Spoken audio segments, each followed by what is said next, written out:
কথাৰ ভুল জাৰি মাৰি আমাৰ মাজত এটা মানে বিষবাস্প বিয়পাই সাম্প্ৰদায়িক সংঘাতৰ সৃষ্টি নকৰাব।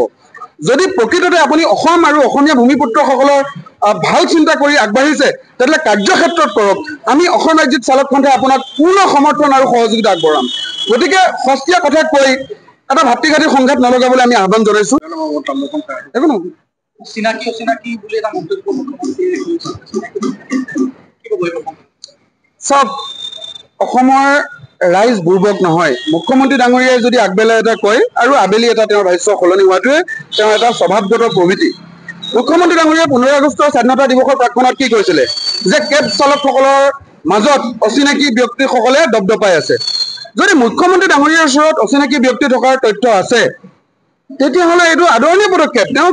তেওঁলোকক চিনাক্ত কৰি বহিষ্কাৰ কৰক, আমি সহযোগিতা কৰিম।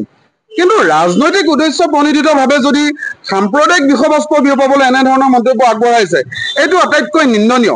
মুখ্যমন্ত্ৰী ডাঙৰীয়াই তেওঁৰ নিকৃষ্ট ৰাজনীতিত কেব চালকসকলো সাৰি নগ'ল, এইটো সাংঘাতিক ধৰণে এটা হতাশজনক। যোৱাকালি তেওঁ মন্তব্য আগবঢ়াইছে যে আমি অচিনাকিসকলক কৈছো, থলুৱাসকলে গাত পাতি ল'ব নালাগে।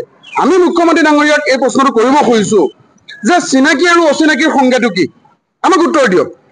ঠিক আছে, যদি অচিনাকি আছে বহিষ্কাৰ কৰি চিনাকিসকলক এই কৰ্মক্ষেত্ৰখনত ভালকে থাকিব পৰাকে, স্বাৱলম্বী হ'ব পৰাকে, জীৱনৰ নিশ্চিত নিৰাপত্তা দিয়াৰ বাবে মুখ্যমন্ত্ৰী ডাঙৰীয়াই দীৰ্ঘম্যাদী কি কি পৰিকল্পনা কৰিছে এইটো অসমবাসীৰ ৰাইজক জনোৱাটো তেওঁৰ দায়িত্ব আৰু কৰ্তব্য।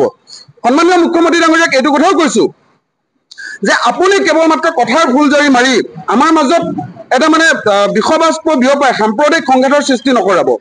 যদি প্ৰকৃততে আপুনি অসম আৰু অসমীয়া ভূমিপুত্ৰসকলৰ ভাল চিন্তা কৰি আগবাঢ়িছে তেতিয়াহ'লে কাৰ্যক্ষেত্ৰত কৰক। আমি অসম ৰাজ্যিক চালক সন্থাই আপোনাক পূৰ্ণ সমৰ্থন আৰু সহযোগিতা আগবঢ়াম। গতিকে সস্তীয়া কথা কৈ এটা ভাতৃঘাতী সংঘাত নলগাবলৈ আমি আহ্বান জনাইছো মুখ্যমন্ত্ৰী। গতিকে অভিভাৱক এগৰাকীৰ এনে দায়িত্ব জ্ঞানহীন মন্তব্যত আমি হতাশ হৈছো, আমি লাজ পাইছো।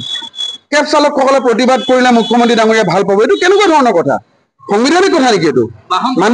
মানুহে কেতিয়া প্ৰতিবাদ কৰে? যেতিয়া মানুহে কষ্ট পায়, মানুহ যেতিয়া অসহায় হয়।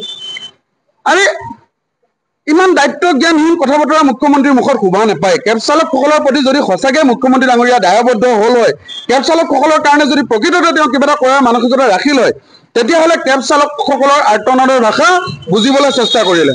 আমিতো বাৰে বাৰে কৈ আছো যে 80% যদি বংগমূলীয় ব্যক্তিয়ে ভুৱা অনুজ্ঞাপত্ৰ লৈ ৰাজধানীত কেব চলাবলৈ সাহস কৰিছে তেতিয়াহ'লে ইয়াৰ বাবে ব্যৰ্থ কোন? অসম চৰকাৰ, গৃহ বিভাগৰ মন্ত্ৰী কোন? সন্মানীয় মুখ্যমন্ত্ৰী ডাঙৰীয়া, দায়িত্ব কাৰ?